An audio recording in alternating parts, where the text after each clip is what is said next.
Saudara-saudari yang terkasih, selamat malam. Berkah dalam dan bagaimana kabarnya? Baik, ya. Ada yang kehujanan tadi? Tidak ada, sudah cukup reda. Pak Dus, makasih ya. Hujan-hujan membelain tetap melayani. Kita ucapkan terima kasih pada mereka. Ya. Seragamnya saya nggak pernah lihat ini, baru kah? Oh, udah lama, Pak belum diganti yang baru. Baik, ya. Saudara-saudari, hari ini kita masuk dalam Minggu Paskah yang ke-7 dan merupakan Minggu Paskah yang terakhir. Minggu depan kita rayakan Pentakosta. Dan setiap kali Minggu Paskah ke-7 adalah juga hari Minggu komunikasi dunia. Menarik bagi saya, mengapa? Karena Injil ini menjelaskan bagaimana peristiwa doa Yesus bagi para muridnya untuk menjadi satu di dalam Dia dan Bapanya. Agar mereka selalu berada bersama-sama Yesus. Supaya apa? Harapannya, dambaan Yesus untuk yang terakhir sebelum Dia naik ke surga.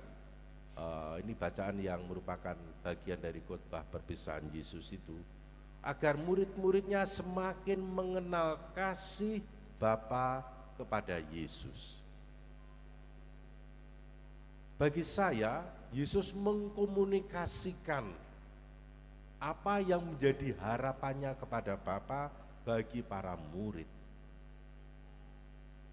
Dan ini menjelaskan bagi saya bagaimana seruan almarhum Bapak Fransiskus, Paus kita, yang mencanangkan bahwa dalam hari Minggu komunikasi sosial ini selalu harus didasari adalah dengan apa?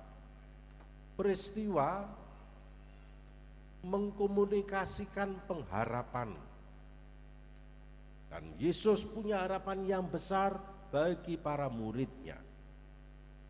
Dia memberikan keteladanan bagaimana komunikasi itu membawa pengharapan.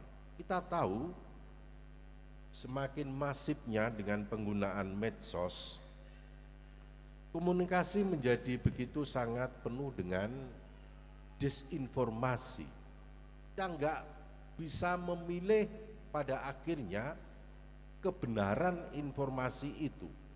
Semua ditumpangi dengan segala kepentingan, mengaburkan realitas, menyederhanakan realitas. Lalu belum aspek polarisasi dari komunikasi medsos. Dan kita paham yang tidak bisa memilih, membedakan, itu akan bisa membuat ketakutan dan keputusasaan. Padahal komunikasi yang baik, yang benar dalam kasih adalah menumbuhkan pengharapan. Komunikasi yang menyembuhkan. Komunikasi yang muncul dari kasih, seperti doa Yesus. Doa ini, saudara-saudari yang terkasih, untuk persatuan di dalam Bapa dan Putra. Komunikasi yang baik adalah selalu ujungnya menyatukan. Dan kita tahu komunikasi yang terjadi selama ini dalam medsos dengan adanya disinformasi, polarisasi, itu justru menumbuhkan apa? Ketakutan, keputusasaan, tidak ada pengharapan, dan akhirnya apa? Yang muncul adalah ujaran kebencian dan menghancurkan, memecah belah. Kalau kita hanya ngomong dalam persekutuan iman kita sebagai murid-murid Tuhan, kalau kemudian alat komunikasi jenenge HP, menghadapi realitas ketidakkesatuan yang muncul dalam kebersamaan, membedakan satu sama lain bukan sebagai nilai dari kekayaan keberagaman. Akhirnya apa? Martabat manusia itu diturunkan. Yang muncul adalah apa? Kata-kata negatif. Usaha pembelaan diri dengan mengaburkan realitas yang ada, sehingga muncul kesimpang siuran informasi, kebenaran fakta real. Akhirnya muncul apa? Lalu lintas ujaran kebencian. Mencari kebenaran diri dengan cara apa? Menyalahkan orang lain. Dan itu apa? Memecah belah.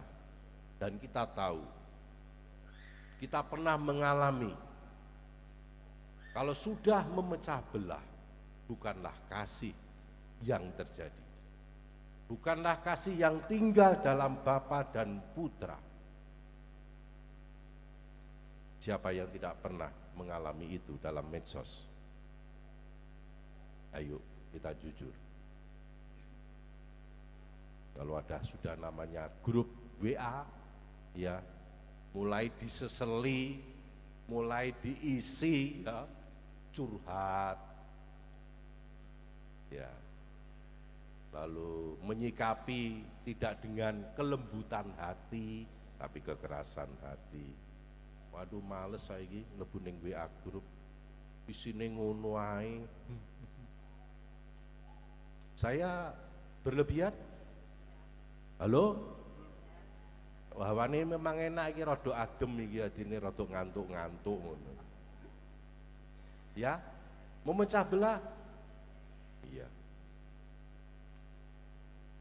Males aku saiki. Wong Katolik kok omongane kaya ngono. Wis, aku gak mlebu panitia. Keluar grup, nun sewu.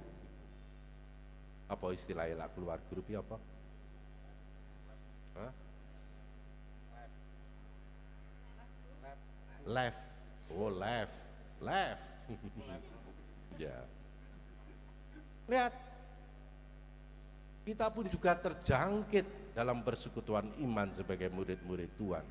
Kita tidak membagikan kelembutan hati, tapi kekerasan.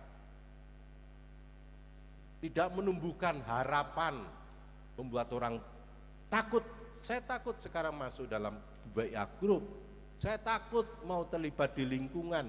Saya takut menjadi panitia. Lihat, hari ini Tuhan menyapa kita, memasukkan kita dalam doanya. Supaya apa?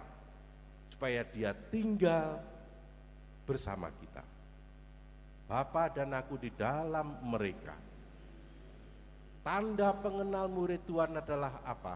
Ketika melakukan apa yang menjadi kata-kata Tuhan, pekerjaan-pekerjaannya, Tuhan selalu mengundang dengan kelembutan hati, sehingga membuat para murid akhirnya terbuka dan melakukan ujaran-ujaran yang lebih positif, yang lebih berdaya pengampunan, bukan kebencian.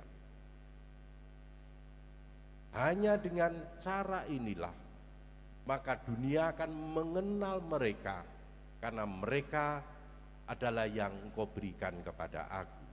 Mereka yang percaya pada pemberitaan firman. Saudara-saudari, ini adalah tugas dalam minggu panggilan yang kita rayakan di tengah Ekaristi ini. Kita mohon agar karunia Roh Kudus sepanjang novena Pentakosta ini menjadi daya iman kita, memberi harapan ketika kita berjalan bersama. Berkat Tuhan menyertai kita.